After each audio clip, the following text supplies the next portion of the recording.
I'm sitting in my Rolls-Royce Wraith right now because it's acting as my office today. My kids were doing virtual learning earlier, so I couldn't do my interviews, and now they running around, and this is where I get some peace and quiet out here in the car. So I'm just sitting in the driveway. Um, using this as my office space for today. Wow, that's crazy. That's crazy. That's crazy. Look, we're on the eve of your seventh album. How you feeling? It's my sixth solo album, not counting the previous group stuff. But I feel good, man. It just feels like a lot of the hard work is paying off. I still feel incredibly blessed to be in the position I'm in, to be consistent, someone that people still rock with. I'm still impressing myself as far as the compositions I'm putting together and the concepts I'm coming up with. I feel like although I reached success, later than a lot of people, I still haven't reached my pinnacle. So Help Me God is a complete body of work that's not a gospel album or Kanye collaboration album. It's my oath, it's my testimony, it's my truth. It has all the nuances of, nostalgic 2 Chainz, where you got some silly, humorous lines that are relatable, but then I got the journey side, I got the pain side on there as well. It's 15 songs total. I think it's great for gym workouts and just riding and flying and getting ready to go out. It's just a record for all kind of occasions. Right now, you're on your drive in a Rolls-Royce doing office work. How was it recording an album? Like during the pandemic, we've got this COVID craziness going on. Like, how have you been able to be like, doing your thing as an artist? Well, we're in Atlanta, and although we've been open, you know, probably first, I own my own studio space, so it's not as hard. Like I don't have to book time and go somewhere and see if they're available. I own my own space, so it's something that I actively do every single day. I work on something musically. Okay, all right. I want to get into the album Gray Area. Yo, that's crazy. Bangs. I love the line. I ain't messing with your granny. Yeah. Anyone else can get it, but yo, not the granny. No, man. That's why I said it got those. I'm somebody that I'm transparent, so it's no joke. I don't think it's a secret that I like to enjoy life, smile. You know what I'm saying? Be silly sometimes. So it's one of those things where I always have a line or two that's just crazy. You know what I mean? It's just some crazy stuff to say, and so that's what I speak on about. So help me God, just touching on all the angles of myself, and it also being a great time capsule for 2020. Speaking on some of the things that went on this year, but the light side of it. I call it the other Mm, side of the pillow, the cool side. Not so much I'm not so much on my project talking about racisms or racism or inequalities or protests. Not to say that that doesn't need to be had, but I think I use this project for it to be the light at the end of the tunnel, a light during darkness. Like I say, it's supposed to be fun. You know what I mean? When you talk about mm. quarantine, the only way this song could be done was for us to go through a pandemic and gain weight and miss out on some gym. And so it's just a lot of reality raps on there that's very relatable. I love the joint. Can't go for that. That's crazy. Like, and I love the original. Like, so De La Soul used it before. What made you want to use that? Was that you selecting that sample, or was it you just came across the track? I was selecting the sample. Something popped up a while back where they talked about some of the most soulful songs that were actually done by white people that people thought were black, artists. And Hall and Oates, Darren Hall is obviously a white soulful dude, and Can't Go For That is just a song that I've heard, throughout my life. It's just one of those things that pop up at different occasions. And so one of my guys, Jay Black, chopped it up. He does well with chopping. And from then on, the concept kind of rolled from there. I have some background harmonies from Lil Duval and Ty Dolla $ign on there.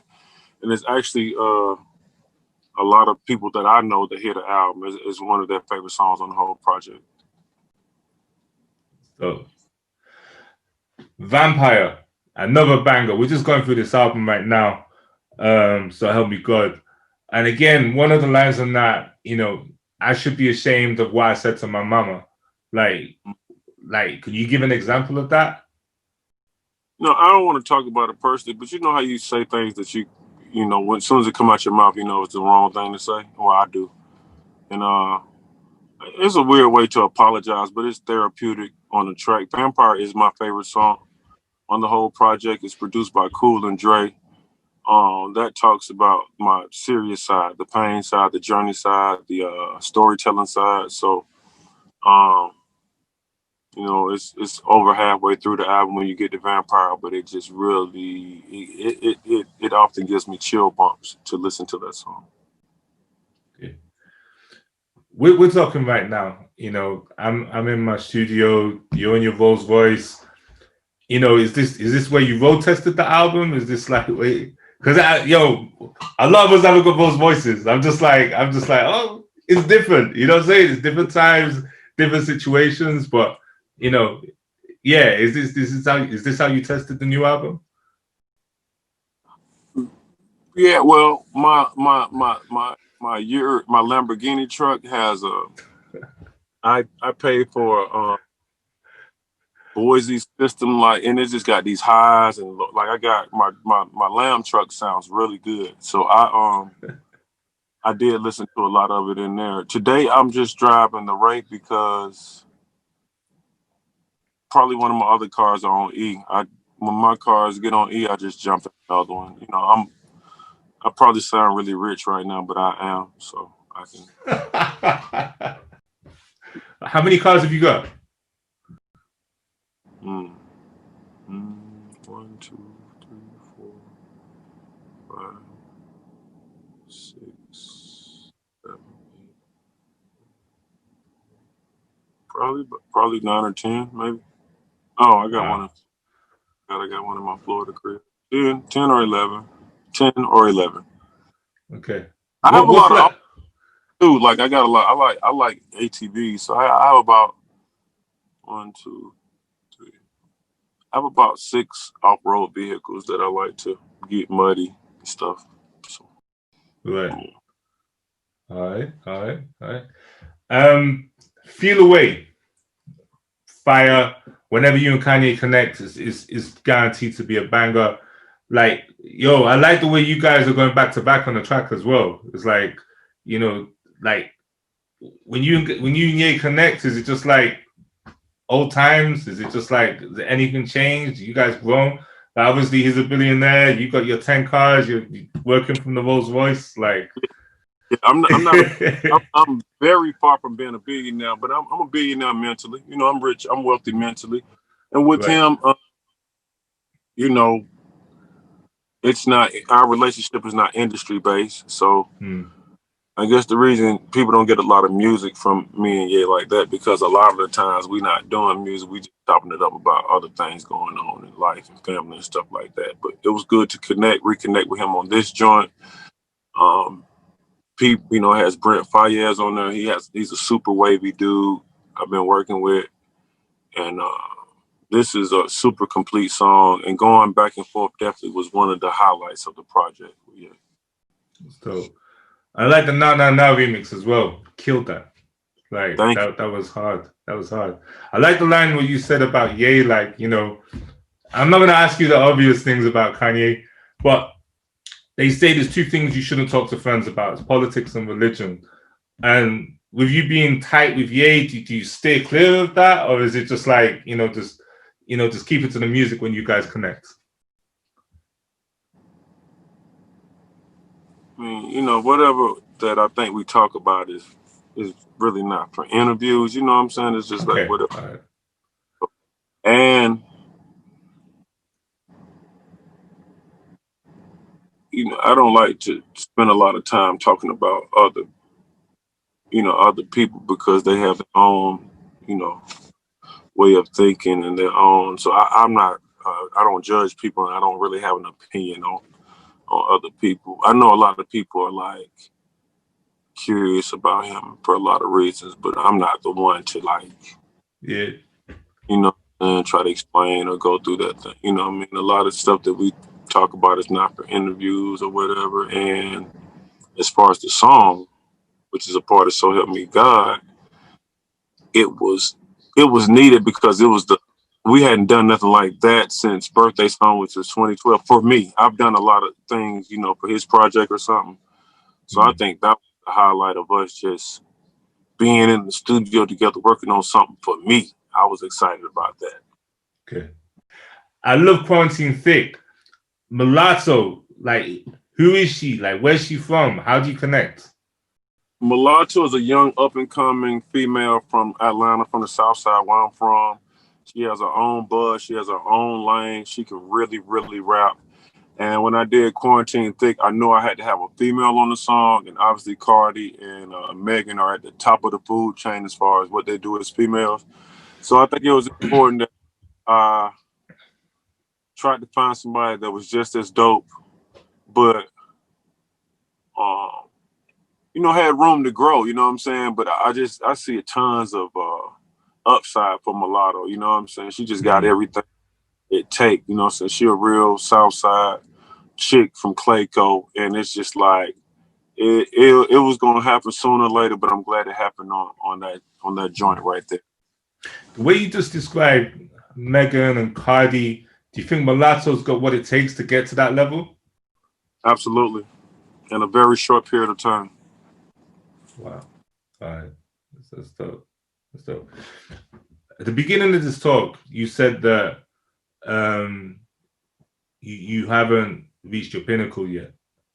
What would the pinnacle look like for 2 Chainz? Because it's like you're popping. You put out a record, it's a banger. You know, you got generations of club bangers. You know, you're on your 6th solo album.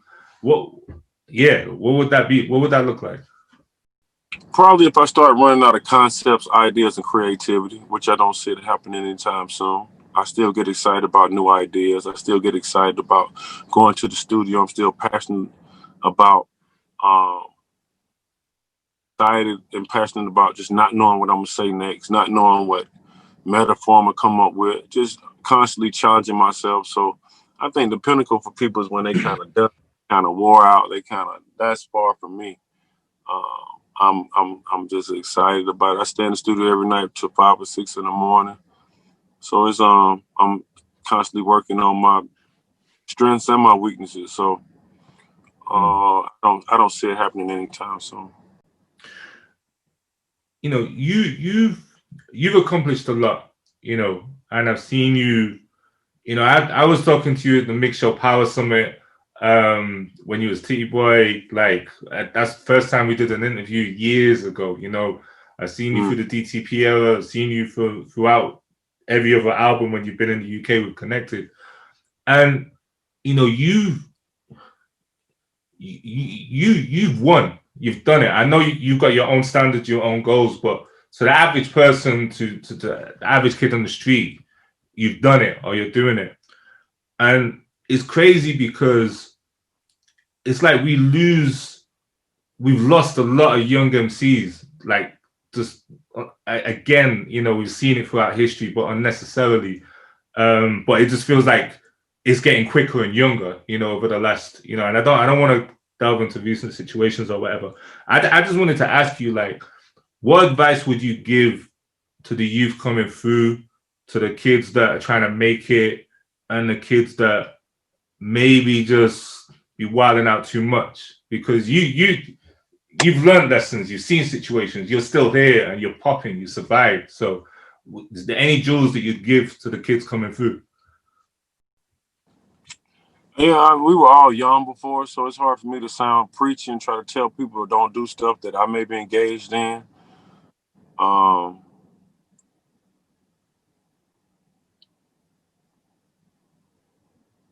As far as what I would have to tell the youth, though, the goal is to try to get back home.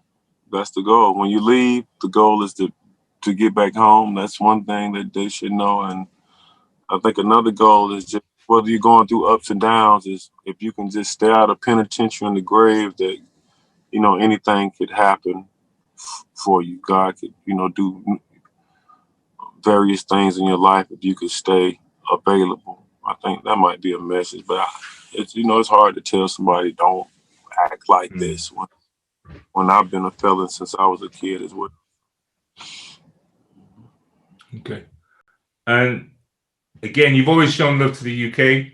Done loads of shows. I was with you when we did the Rick Ross show and you came on stage, crazy. And you've worked with artists out here. Like you did the joint with Tiny Temple way back in the day. Like, is there anybody that you've heard just being in the ATL at the moment or in the US? Is there anyone you've heard from the UK that you're like, I like that. That's all right. I'm feeling that. Is there anything that's crossed your path? Give me a list of 3 or 4, and I'm gonna see if they came on my radar. You name, I guess 3 or 4 that you think. Skepta, of course. All right. Yeah, Dave. you know, who you just say? Dave. I've heard of him, but I hadn't thought about. Okay. Doing Skepta, definitely though. Keep going. J Hus. I don't think he came across my radar yet, but that's not doing his thing though. You know? Yeah. All right. There's a kid coming through called Dutch Valley. Watch out for him. He's dope. And then and Young T and Bugsy, like they're popping. You know, so, you always put me on stuff though. You know what you supposed to do? I ain't supposed to put you on. You supposed to tell me what I need to be doing. Yo, you know what? We ain't spoke for a minute, so I just wanted to see. I just wanted to check in, man. You know, put it on my plate, player. I get to it. I get around to it. Yeah, for sure. Right. Okay, well, listen, I'm gonna break out. Like, I appreciate you taking the time out.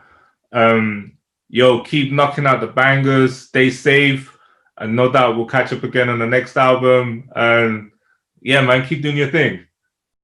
Hey, all right, man. I just want to tell the UK, thank you for the love. I want to tell you, I appreciate the love since day one. So Help Me God is dropping. I'm not sure what time it is there, but midnight. You know what I'm saying? And it's a great body of work. And like I described it, the light at the end of the tunnel. It's a fun album. It's a fun listen.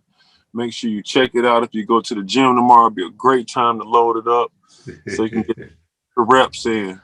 One love all the way from ATL, Georgia. I hope y'all taking care of yourselves, washing your hands, stay prayed up, stay masked up, and thank you for your time, brother.